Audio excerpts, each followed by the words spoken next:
नमस्कार साथियों, जनता की धड़कन चैनल में मैं राजेश आप लोग का तहे दिल से स्वागत करता हूं।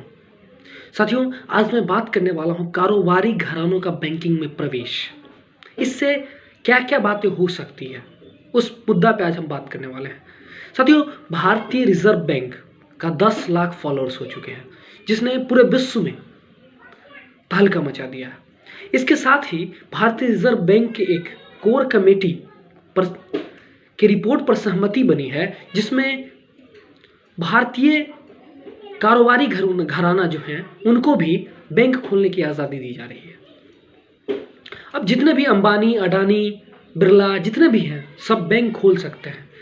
और इतना ही नहीं, जो भी पहले से जो भी है, जैसे कि आपका फाइनेंस, बजाज फाइनेंस है, L&T फाइनेंशियल है, सर्विसेज है, महिंद्रा है समूह, सब खुद ब खुद बैंकिंग हो जाएगी। जिसके पास भी 10,000 करोड़ से ज़्यादा रुपया और 10 साल का अनुभव है वो बैंक बना सकता है, अपने अपने बैंक खोल सकता है। ये तो सही है, चलिए बैंक खोल सकते हैं। अब सर सबसे बड़ी बात यहाँ ये आती है, जब ये मुद्दा सामने आया 15 जनवरी तक इसके डिटेल आ जाएंगे। अभी सहमति बनी है, 15 जनवरी तक इस पर मुहर लग जाएगा, तब इस पर बहस होना भी जरूरी ही था। अब इस पर हमारे पूर्व गवर्नर रघुराम राजन और पूर्व डिप्टी गवर्नर बीरल आचार्य और साथ में एक और थे अंतर्राष्ट्रीय रेटिंग एजेंसी S&P ने भी सवाल खड़ा किए हैं। उनके सवाल जायज हैं।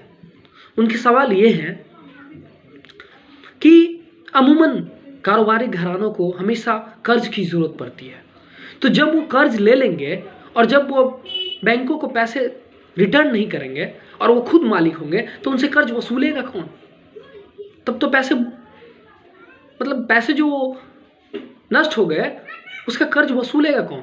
इस तरह जिस तरह अभी आप देख ही रहे थे कि बैंकों से कर्ज लेकर लोग विदेश भाग जा रहे हैं, लेकिन जब उनके ही बैंक हो और वही कर्ज भी ले और उनकी ज़रूरत होती है, वो बार बार कर्ज लेंगे ही लेंगे, तो फिर इसको वसूलेगा कौन? ये बात जायज़ है। दूसरी बात उनकी ये थी, चलिए ठीक है, उसके लिए एक रेगुलेटर काम करेगा, लेकिन इसकी क्या जिम्मेवारी है कि वो निष्पक्ष जांच कर सकेगा रेगुलेटर? बहुत सारी बातें हैं उस पर। उसमें उन्होंने एक शोध के बारे में बात की है।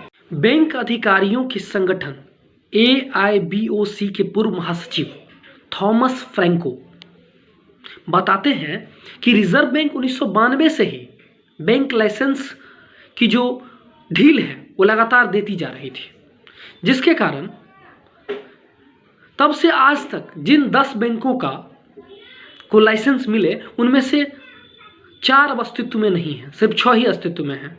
उनका कहना है कि अमेरिका में बड़े कारोबारी घरानों की बैंक में हिस्सेदारी पूरी तरह प्रतिबंधित है।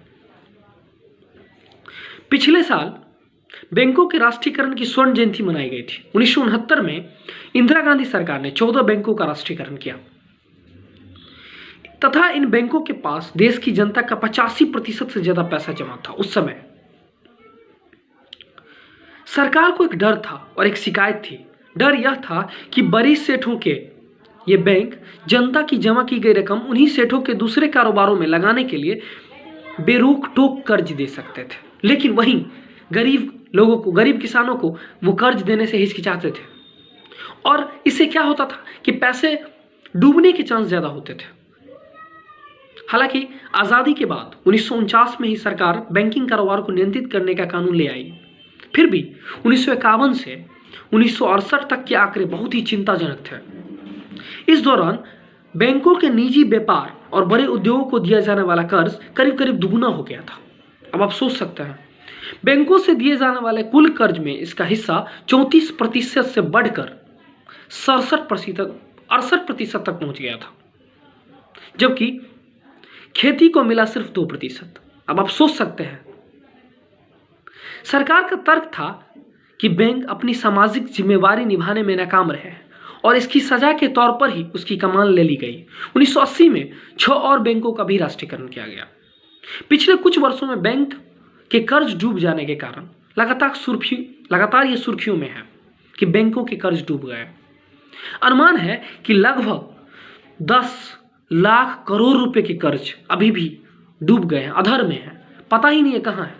10 लाख करोड़ रुपए। अब आप अंदाजा लगा सकते हैं राज्यसभा में जुलाई 2018 में सरकार की ओर से दिए गए एक जवाब के मुताबिक उस साल मार्च में 2018 में मार्च में बैंकों के डूबे हुए कर्ज का आंकड़ा 9,62,000 करोड़ रुपए था।